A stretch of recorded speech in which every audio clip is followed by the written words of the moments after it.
Guilt is such a popular concept. People get frustrated. Why are you giving me guilt trips? Why do people give guilt trips? What is guilt? It's very interesting why we use it. If most of us hate it, why we still use it on others? Why is it a tactic that parents use? And it happens to be guilt actually works. If it does work, why don't we use it? There's a lot of things that we don't feel comfortable. We don't feel comfortable brushing our teeth. We don't feel comfortable going to the dentist for a cleaning. So we don't feel comfortable with a guilt trip. So let me attempt to explain how guilt works. I'll give you a few phrases that come to mind when people give you a guilt trip. One is, I cannot believe you did it. I can't believe you did it. I can't believe my child would do such a thing.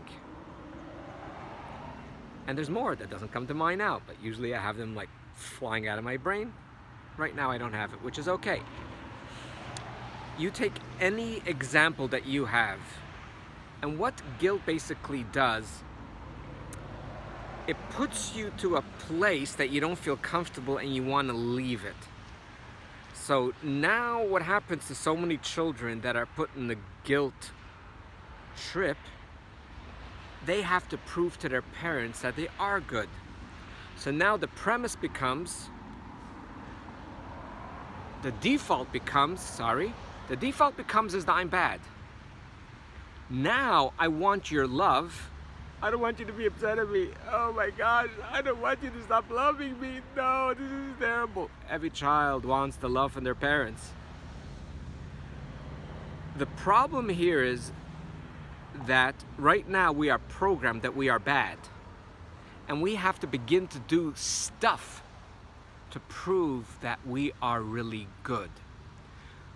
The problem is when you work from a place that I am bad, you have very little energy and you have a tremendous amount of negativity.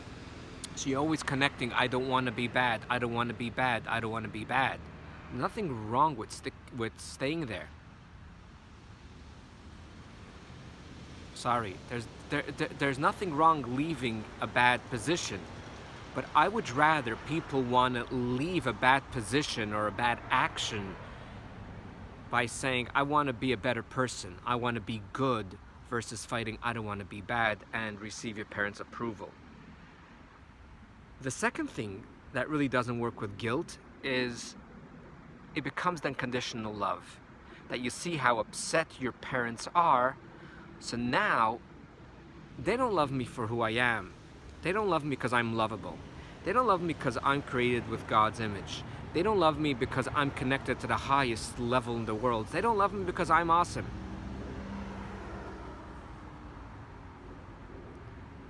They seem so upset and they seem so let down that in order for them to love me again, I have to do something. And then that creates conditional love, and then we begin to stop loving ourselves and we think we can only love ourselves if we do better, do other stuff. And I hear people yelling at me now saying, well, isn't that important, people to be better? Yes, but look what's motivating you. What's motivating you is to run away from bad. You want to be motivated to go to good. The human nature is when you feel you're good, you want to do a lot of good. You want to do way more good. When you feel like any person that goes into business and his goal is to make $1 million, the moment he makes $1 million, he's in a good place. He wants to make $2 million, so on and so forth.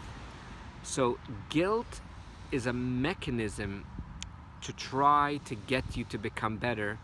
The reason why it doesn't work, and the reason why it has an emotional virus and it creates a horrific, terrible, disastrous results in the long term, is because at the moment you're given a guilt trip, you feel at that moment that you're bad. Once you feel you're bad, forget it.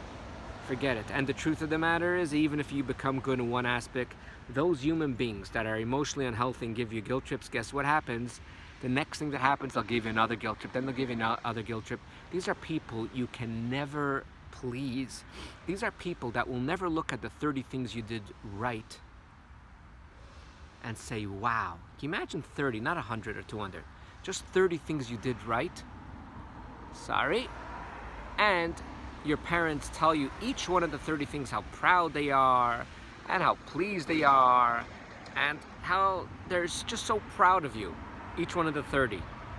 Yeah, and then one time they tell you that they're not so proud of you. I think that's okay. The problem with those individuals, those teachers, those leaders, if you want to call them leaders, maybe toxic leaders, or those parents, is the guilt trippers are the individuals that barely notice what you do good. And when you tell a child, and as much as possible, express to him or her how you are so impressed with all the beauty and amazingness and the good that they do, they're going to want to do good, and that's awesome, that they're going to be motivated to do more. As the Talmud teaches us, Misha Yeshle Mana Reitzah Masayim, the one that has 100 always wants 200, and so on and so forth. So it is with humans. When humans believe they are intrinsically good, they don't get satisfied. They want more and they want more, but that's a healthy desire. That's to expand your infinite soul. That's to expand your character, and that's beautiful, and that's driven from a very positive source, and that's why it doesn't come from a weak and toxic source. It comes from a very positive source, and that is beautiful. Thanks for listening, and have yourself a wonderful and delightful day.